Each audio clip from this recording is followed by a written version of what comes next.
بسم اللہ الرحمن الرحیم۔ آج 12 جولائی ہے، اتوار کا دن ہے۔ اب تک کے سب سے زیادہ پوچھے جانے والے جو سوال ہیں حاجیوں کے، ان کے میں جواب دے دیتا ہوں۔ پہلا سوال وہی جو سب سے زیادہ پوچھا جا رہا ہے کہ پری رجسٹریشن کب تک سٹارٹ رہے گی؟ جیسے پیچھے افواہ چلی تھی نا کہ 9 کو ختم ہو جائے گی، 9 جولائی کو۔ ایسا کچھ بھی نہیں ہے، پری رجسٹریشن چلتی رہے گی، 27 کی، 28 کی، 29 کی، 30 کی۔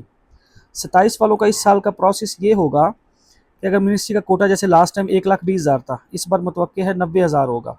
1,20,000 ہو یا 90 ہو، جتنا بھی وہ منسٹری اناؤنس کر دے گی، جس نے مثال سمجھ لو 90,000 ہی ہے، جس حاجی 90,000 حاجی نے پہلے پیسے جمع کروا دیے، 2027 کی بات ہو رہی ہے، وہ آٹو سلیکٹ ہو گیا۔ جیسے فرسٹ کم فرسٹ سروس نہیں ہوتی، پہلے آئیں پہلے پائیں، تو اس لیے رجسٹریشنیں چلتی رہیں گی۔ جس 90,000 نے پہلے پیسے جمع کروا دیے وہ آٹو سلیکٹ ہو جائیں گے، اور باقی جو بچے ہیں وہ آٹو 28 میں کنورٹ ہو جائیں گے۔ آگے 28 والے ایسے ہی ہیں، وہ 28 کو ہوں گے۔ اسی طرح کچھ کوشچن کرتے ہیں ہم 28، 29، 30 کی اکٹھی رجسٹریشن کروا سکتے ہیں؟ نہیں جی، بالکل نہیں کروا سکتے۔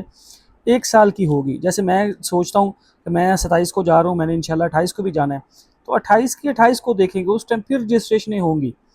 دیکھا یہ جائے گا کہ پہلے جتنا گورنمنٹ کا کوٹا ہے ان میں سے پہلے پیسے کون جمع کرواتا ہے۔ جس نے پہلے پیسے جمع کروا دیے وہ آٹو سلیکٹ ہو گیا، بس اس کو پریشان ہونے کی ضرورت نہیں ہے۔ سیم گورنمنٹ میں بھی یہی پروسیس ہے اور پرائیویٹ والوں میں بھی، ٹھیک ہے جی۔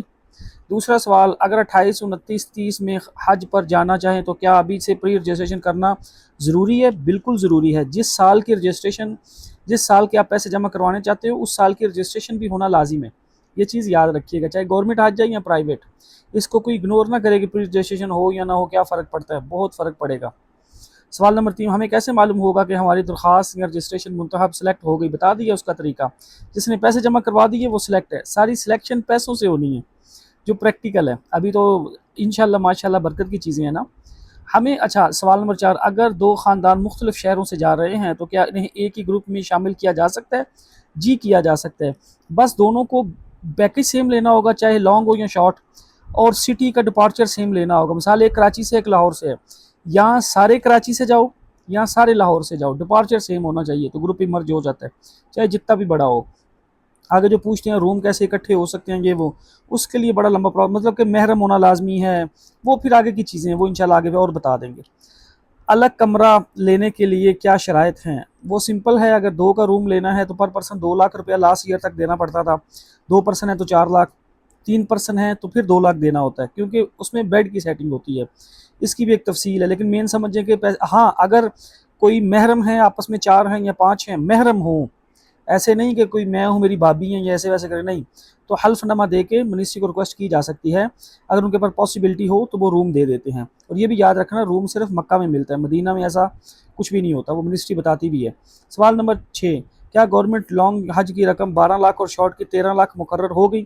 آج کل بہت یہ بھی چل رہی ہیں خبریں نا سوشل میڈیا پہ، میں آپ کو یہی کہہ رہا ہوں، ہوگی اسی کے اوپر نیچے کچھ، کوئی 10، 20، 50 ہزار اوپر یا نیچے، لیکن جو آفیشیل اناؤنس کرے گی وہ منسٹری کرے گی، اور اس کو حتمی سمجھا جائے۔ باقی سوشل میڈیا یہاں تو، لیکن یہ اس کے قریب قریب ہی ہے، ٹھیک ہے، اتنا کوئی اوپر نیچے نہیں ہے، ہوگا کچھ ہے۔ پرائیویٹ حج اسکیم کی فہرستیں کب جاری ہوں گی؟ پرائیویٹ والے اپنی بکنگیں کر رہے ہیں، بلکہ مجھے کچھ کوشچن آتا ہے، شاید اس میں آئے بھی، کہ اگر ہم کسی کو پیسے جمع کروانا چاہیں، پرائیویٹ والے اگر ہم سے مانگ رہے ہوں تو ان کو ہم دے دیں، ٹرسٹیبل ہیں، ان سے ریٹرن میں چیزیں لیں تو آپ دے دیں، کوئی مسئلہ نہیں۔ اسی طرح جو اوورسیز ہیں وہ چاہ رہے ہیں کہ ہم اس حساب سے اپنی ٹکٹیں وغیرہ بھی کروا لیں، اگر ہمارا ٹور آپریٹر میں کوئی کنفرم ڈیٹ دیتا ہے تو ہاں، اگر آپ ان پہ مطمئن ہیں تو آپ یہ سارے پروسیس کر سکتے ہیں۔ پرائیویٹ کا کام ایسا ہی ہوتا ہے، اس میں آپ کو پری رجسٹریشن تو یہیں کروانی ہے، لیکن اٹیچ اپنے ٹور آپریٹر سے رہنا ہے، وہی آپ کو ساری چیزیں بتائے گا، آپ کی کیا کیا چیزیں ریکوائرڈ ہیں، ہوٹل کون سا ہوگا، سیٹ اپ کیا ہونا ہے، پیسے کون سے کب کیسے دینے ہیں۔ ان کا قسطوں والا سسٹم نہیں ہوتا، وہ آپ کا ٹور آپریٹر کے ساتھ ڈائریکٹلی لین دین ہے، وہ آپ سے سارے پیسے لے، قسطوں میں لے، کس طرح کر کے لے، وہ آپ کا سمجھ لے گا جیسے ڈائریکٹ آپ کسی کمپنی کے ساتھ اٹیچڈ ہے نا، تو آپ ان کے اور سب ٹور آپریٹر کے الگ الگ پروسیس ہوتے ہیں، جو جن سے متفق ہے بس ان سے اپنا پیکج لے کے حج پہ جائیں۔ مجھ سے لوگ پوچھتے ہیں آپ کسی ٹور آپریٹر کو سجیسٹ کر دیں، تو میں اس طرح کا کوئی کام نہیں کرتا، یہ آپ کو اپنی مدد آپ کے تحت ہی کرنا ہوگا، میں فائنینشلی لین دین میں نہیں آتا۔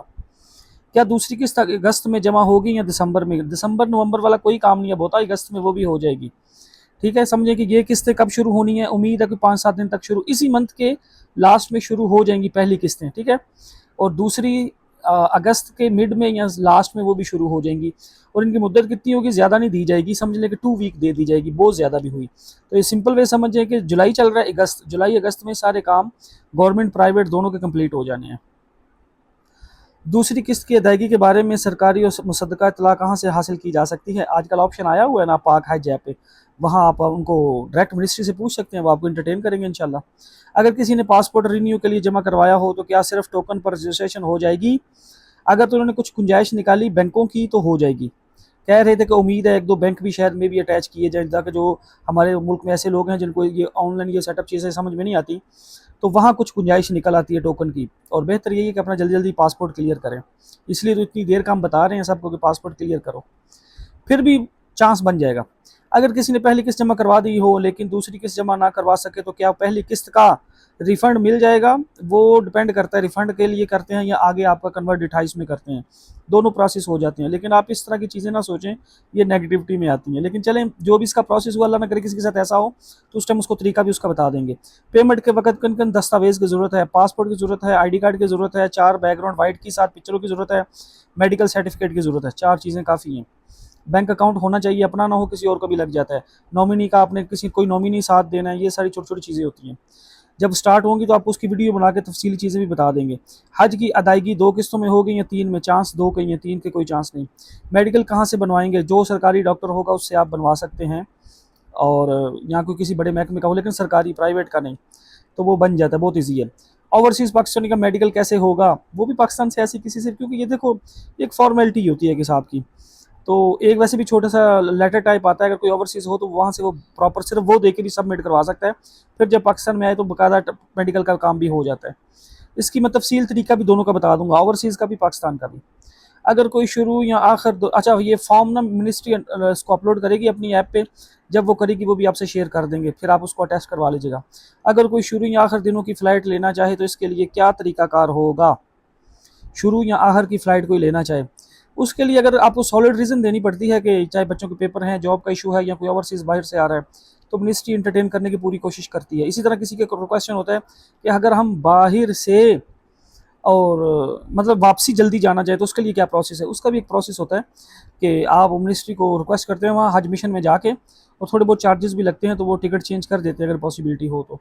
लेकिन ये उस वक्त की बातें हैं, ये आगे हम जाके आपको तफसील से इसकी डिटेल बता भी दिया करेंगे इंशाल्लाह। जो प्राइवेट हज कंपनियां अभी से पेमेंट मांग रही हैं, क्या इन्हें रकम अदा कर देनी चाहिए? मैंने आपको शुरू में बताया, ट्रस्टेबल हैं, रिटर्न में कुछ दे रहे हैं तो कर सकते हैं, कोई मना नहीं है। हज मिशन में हाजियों की खिदमत के लिए जाने का तरीकाकार क्या है, और क्या फ़ीमेल बहनों को भी जाना चाहिए? उसके लिए सरकारी मुलाजिम सबसे पहले होना ज़रूरी है, 7 ग्रेड से लेके कोई ऊपर जितने भी हो जाए 18वें ग्रेड तक, लेकिन 7 ग्रेड का होना से कम नहीं।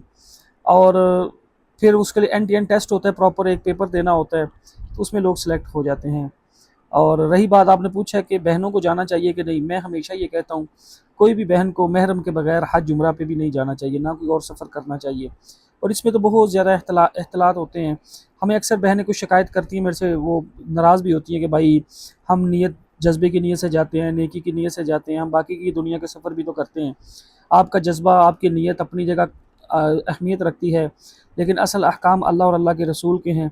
हमने वो देखना है कि जो हुक्म अल्लाह और अल्लाह के रसूल का है, जब कह दिया गया कि महरम के बगैर कोई औरत सफ़र ना करे, चाहे हज उम्रे का ही हो, तो ये बाकी जितने हीले हुजते हैं हम अपने दिल की तसल्ली तो इसमें बना सकते हैं, शरीयत इस मामलों में चेंज नहीं हो सकती। चाहे हम इसके जो भी तदबीरें निकालें, पहले ज़माना और था, आज ज़माना, वो पहले ज़माना भी अच्छा था, पाक था, नेक था, और पहले भी इस तरह के बड़े काम होते थे, इसके बावजूद मना किया गया है।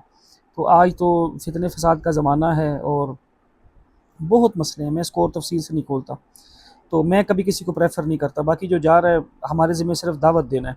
इसके अलावा कोई हज उम्रे पे भी जा रही हो तो मैं अक्सर ये कहता हूँ 60 साल से ऊपर की कोई बहन हो तो उसकी रुख्सत है, अफजलियत वो भी नहीं रखता, पसंदीदा अमल वो भी नहीं है, महरम के बगैर ना कोई जाए। बाकी इसकी तफसील मैंने कई बार बताई है। इसके अलावा किसी का कोई क्वेश्चन हुआ तो वो पूछ लीजिएगा, इंशाल्लाह उसका आंसर दे दिया जाएगा। अपनी पेमेंटें, कागजात, जो चीज़ें आपको बताई जा रही हैं वो रेडी रखें, ताकि एंड टाइम पे आपको किसी किस्म की कोई मुश्किल ना आए, क्योंकि जो पहले 90,000 जितना भी कोटा गवर्नमेंट का हुआ, जिसने जमा करवा दिए वो सिलेक्ट हो जाएंगे। फिर कोई हीले हुजते नहीं निकाल सकता कि मेरा ये मसला था, वो मसला था, पासपोर्ट बनने वाला था, पेमेंट का इशू था, ये नहीं देखा जाएगा। जो पहले पहले आके अपने रजिस्ट्रेशन करवा गया वो सिलेक्ट हो गया। جس جنس کی نیت ہے اللہ سب کو قبول و منظور فرمائے، اللہم آمین۔ میرے لیے بھی دعا کیجیے گا، کہا سنا معاف ہے، اللہ حافظ۔